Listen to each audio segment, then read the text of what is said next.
சாராயம் அருந்தி 36 பேர் உயிரிழந்ததால் கள்ளக்குறிச்சியில் பதற்றம் ஏற்பட்டுள்ளது. இதனைத் தொடர்ந்து காவல்துறையினரும் அங்கு பெருமளவில் குவிக்கப்பட்டுள்ளதாக முதற்கட்ட தகவல் வெளியாகியுள்ளது. பார்த்துக் கொண்டிருக்கிறோம்.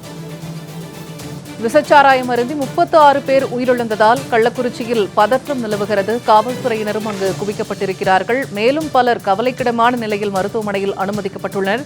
தொடர்ந்து பாதிப்புகளோடு மருத்துவமனைக்கு வருபவர்களின் எண்ணிக்கையும் அதிகரித்துக் கொண்டே இருப்பதால் அப்பகுதியில் பதற்றம் நிலவுகிறது. இதனைத் தொடர்ந்து காவல்துறையினர் அங்கு குவிக்கப்பட்டுள்ளனர். இது தொடர்பான தகவல்களை பகிர்ந்து கொள்வதற்காக தலைமை செய்தியாளர் செய்தி அரங்கிலிருந்து இணைகிறார். எழில், தற்போது இந்த மாதிரி ஒரு சம்பவம் தொடர்ச்சியா தமிழகத்தில் நிகழ்ந்து கொண்டே இருக்கிறது. கள்ளச்சாராய மரணங்கள் பற்றி நம்ம பார்த்து கொண்டே இருக்கிறோம். மக்களுடைய உயிரிழப்பு அப்படிங்கிறது நம்ம பெரிதாக பார்க்குறோம். ஆனால் அரசு அப்படி பார்க்கலையோ அப்படிங்கிற ஒரு எண்ணம் வருது. சமூக ஆர்வலர்கள் அப்படி சொல்கிறாங்க. ஏன் இந்த மெத்தன போக்கு? இதை பற்றி சொல்லு. பூர்ணிமா, திமுக எப்போது ஆட்சிக்கு வந்ததோ அன்றிலிருந்தே தமிழகத்தில் இதுபோல கள்ளச்சாராயத்தில் பலியாவது, மதுபோதையில் பலியாவது, அது மட்டுமல்லாமல் வாகன விபத்து என பல்வேறு அசம்பாவிதங்கள் மற்றும் இயற்கை பேரிடர்களில் உயிரிழப்பதையாக்கி வருகிறது. இது மிக மோசமான ஒரு சூழ்நிலையை தமிழகத்தில் ஏற்படுத்தி இருக்கிறது. இப்போ நம்ம பார்க்குறோம், இதுவரை இந்தியாவையே இந்த சம்பவம் உலுக்கி இருக்கிறது. இப்போ என்ன நடந்திருக்குன்னா, அந்த கள்ளக்குறிச்சியில் ஏற்பட்ட அந்த கள்ளச்சாராயம் மது அருந்தியவர்கள் பெருமளவில் உயிரிழந்திருக்கிறாங்க. இதுவரை பலி எண்ணிக்கை என்பது 35 கடந்து சென்று கொண்டிருக்கிறது. கிட்டத்தட்ட இதுவரை ஒரு 100க்கும் அதிகமானோர் பல்வேறு மருத்துவமனைகளில், அரசு மருத்துவமனைகளில் அனுமதிக்கப்பட்டிருக்கிறாங்க. கள்ளக்குறிச்சி அரசு மருத்துவமனையில் அனுமதிக்கப்பட்டிருக்கிறாங்க. விழுப்புரம், சேலம், பாண்டிச்சேரியில் இருக்கிற அந்த ஜிப்மர் மருத்துவமனையெல்லாம் அனுமதிக்கப்பட்டிருக்கிறார்கள். மொத்தம் 110 பேர் இந்த கள்ளச்சாராயத்தை அருந்திவிட்டு அவர்கள் உயிருக்காக போராடி கொண்டிருக்கிற நிலைமையில் மருத்துவமனையில் அனுமதிக்கப்பட்டிருக்கிறாங்க. கிட்டத்தட்ட இதுவரை அதில் 36 பேர் உயிரிழந்திருப்பதாக அதிகாரப்பூர்வ தகவல்கள் வந்து கொண்டிருக்கிறது. கள்ளக்குறிச்சி அரசு மருத்துவமனையில் மட்டும் 57 பேர் அனுமதிக்கப்பட்டது 22 பேர் உயிரிழந்து விட்டார்கள். விழுப்புரத்தில் 2 பேர் அனுமதிக்கப்பட்டிருந்த நிலைமையில் ஒருவர் உயிரிழந்திருக்கிறாரு. சேலம் அரசு மருத்துவமனையில் 31 பேர் அனுமதிக்கப்பட்டிருந்த நிலைமையில் 8 பேர் உயிரிழந்திருக்கிறாங்க. 16 பேர் அனுமதிக்கப்பட்டிருந்தாங்க பாண்டிச்சேரி ஜிப்மர் மருத்துவமனையில், அதில் 3 பேர் உயிரிழந்திருக்கிறாங்க. இப்படி தற்போது அந்த வட மாவட்டம் முழுவதுமாக மரண ஓலமாக கேட்டுக்கொண்டிருக்கிறது. பல ஏழை எளிய மக்கள், இந்த கள்ளச்சாராயம் அருந்தியவர்கள் யார் என்று பார்த்தால் ஏழை எளிய மக்கள், சாதாரண விவசாயி மற்றும் கூலி தொழில் செய்கிற அடித்தட்டு மக்கள் தான் இந்த கள்ளச்சாராயத்தை அறிந்திருக்கிறார்கள். பெரும்பாலும் வட மாவட்டங்களில் தான் இது போன்ற சம்பவங்கள் நடப்பது தொடர்கதையாகி வருகிறது. கடந்த ஆண்டு, அதாவது 2023 செங்கல்பட்டு மற்றும் விழுப்புரம் ஆகிய மாவட்டங்கள், அந்த சூனாம்பேடு என்கிற பகுதியில் கள்ளச்சாராயம் அருந்தியதில் 22 பேர் உயிரிழந்திருந்தாங்க.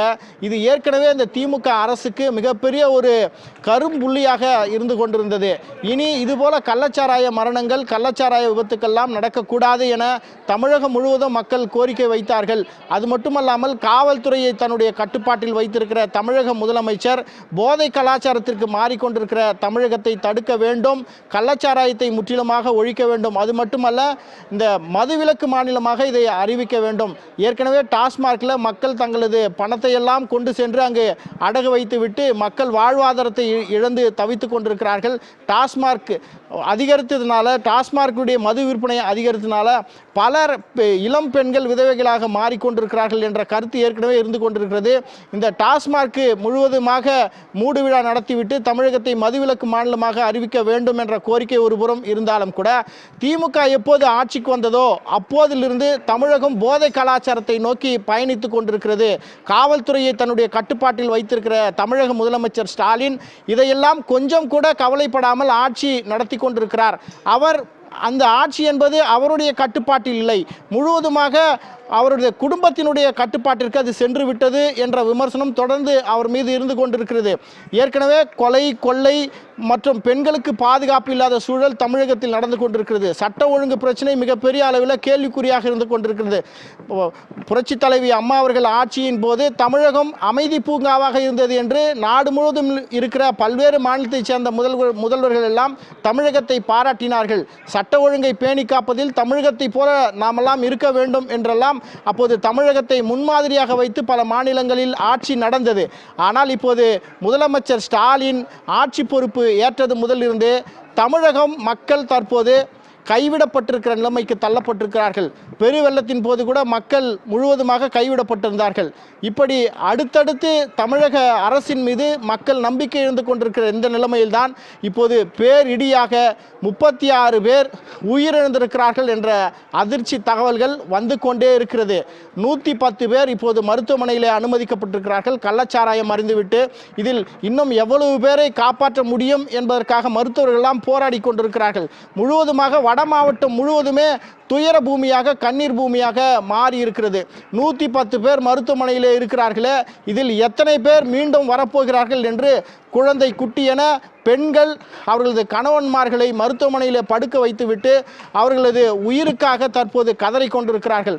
ஆனாலும் கூட தமிழக அரசு இதுவரையில் இந்த விவகாரத்தில் பெரிய நடவடிக்கையோ அல்லது விரைந்து சென்று அவர்களுக்கு அதிதீவிர சிகிச்சை வழங்குவது அல்லது மேம்பட்ட சிகிச்சை வழங்குவதற்கான எந்த நடவடிக்கையும் எடுக்கவில்லை என்ற விமர்சனம் தற்போது தமிழக அரசு மீது இருந்து கொண்டிருக்கிறது.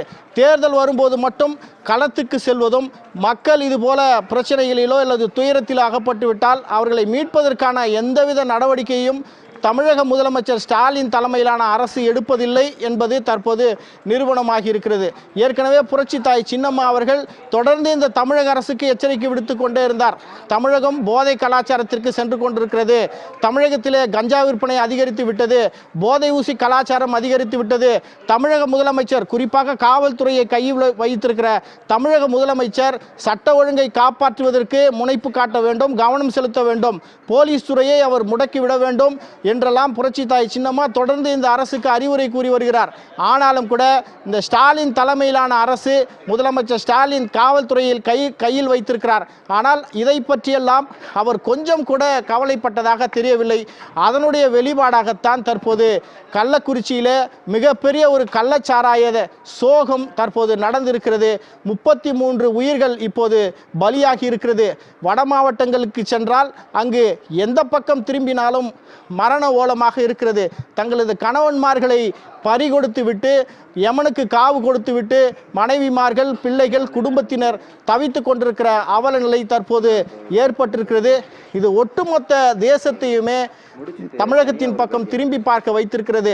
அதாவது தமிழகத்தில் இவ்வளவு மோசமாக ஒரு அரசு இயங்கக்கூடுமா, இந்த அளவிற்கு மக்களை கைவிடக்கூடிய ஒரு அரசா தமிழகத்தில் நடந்து கொண்டிருக்கிறது என்ற அவல நிலை தற்போது எல்லா மாநிலங்களுக்கும் எட்ட தொடங்கி இருக்கிறது.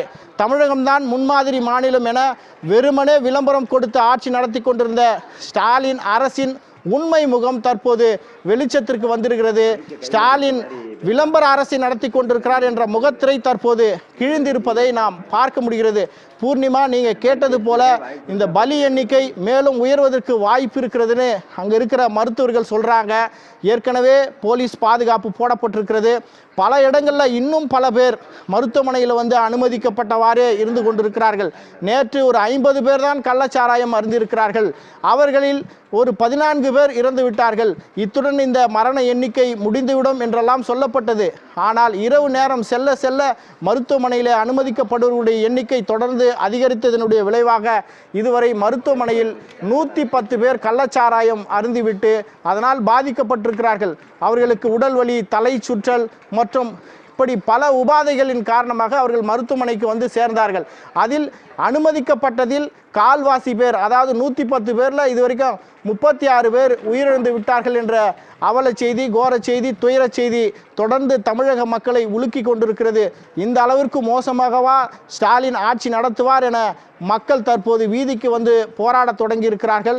கள்ளக்குறிச்சி, சேலம், விழுப்புரம், பாண்டிச்சேரி இந்த பகுதியில் இருக்கிற அரசு மருத்துவமனை வளாகங்கள் முழுவதுமாக பரபரப்பாக காணப்பட்டு கொண்டே இருக்கிறது.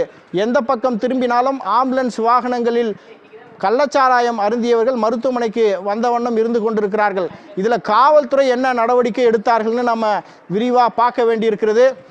ஏனென்றால் குறிப்பாக வட மாவட்டங்களில் தான் இதுபோல் கள்ளச்சாராயம் மற்றும் விஷச்சாராயம் குடித்து உயிரிழப்பவர்களுடைய இந்த எண்ணிக்கை, இந்த சம்பவங்கள் என்பது தொடர்கதையாக்கி கொண்டு வருகிறது.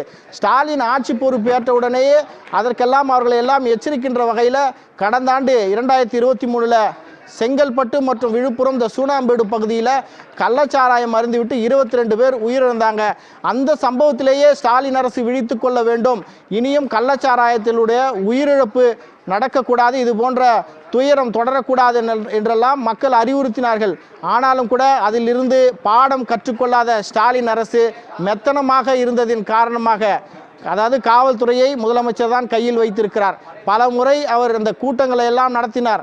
அதாவது காவல்துறை உயரதிகாரிகள் மற்றும் மாவட்ட ஆட்சியர்கள் மற்றும் போதை ஒழிப்பு தடுப்பு பிரிவு போலீசார் என பல துறை அதிகாரிகள் எல்லாம் அழைத்து அவர் தலைமைச் செயலகத்திலே பல கூட்டங்களை நடத்தினார். ஆனால் அந்த கூட்டங்கள் எல்லாம் வெறும் கண் துடைப்பு நாடகமாக மட்டுமே நடந்திருக்கிறது என்பது இப்போது வெட்டா வெளிச்சமாகி இருக்கிறது. மக்கள் என்ன சொல்கிறாங்கன்னா, காவல்துறையே முதலமைச்சர் கையில் வச்சிருக்கிறாரு, அவர் நினைத்தால் இது போன்ற இந்த போதை கலாச்சாரத்திலிருந்து தமிழகத்தை மீட்டு விட முடியும். இப்போது இந்த டாஸ்மார்க் பெரிய பிரச்சனையாகவே இல்லை, அதையெல்லாம் தாண்டி இப்போது கஞ்சா போதைக்கு இளைஞர்கள் அடிமையாகி கொண்டிருக்கிறார்கள். அது மட்டும் இல்லாமல் உழைக்கிற மக்கள், ஏழை எளிய மக்கள், கூலி தொழிலாளிகள் இப்போது வட மாவட்டங்களில் கள்ளச்சாராயம், அங்கெல்லாம் பட்டை சாராயம், பேக்கெட் சாராயம் என்று சொல்வார்கள், அந்த கள்ளச்சாராயத்தை குடித்துவிட்டு உயிரிழக்கிற நிலைமை தற்போது ஏற்பட்டு கொண்டிருக்கிறது. நகர்ப்புறங்கள்லாம் பார்த்தீங்கன்னா கஞ்சா போதை மற்றும் போதை ஊசி கலாச்சாரம் அதிகமாகிவிட்டது. இதே கிராமப்புறங்களில் அது மட்டுமல்லாமல் உழைக்கிற மக்கள் அதிகமாக இருக்கிற இடங்களில் இந்த பட்டை சாராயம் என்று சொல்லப்படுகிற இந்த கள்ளச்சாராயத்தினுடைய தாக்கம், அதனுடைய தாக்கம் அதிகமாக இருக்குது அப்படின்னு மக்கள்லாம் குற்றச்சாட்டு சொல்கிறாங்க. இதுக்குன்னு ஒரு தனி துறையே இருக்கிறது, அதாவது போதை தடுப்பு பிரிவு.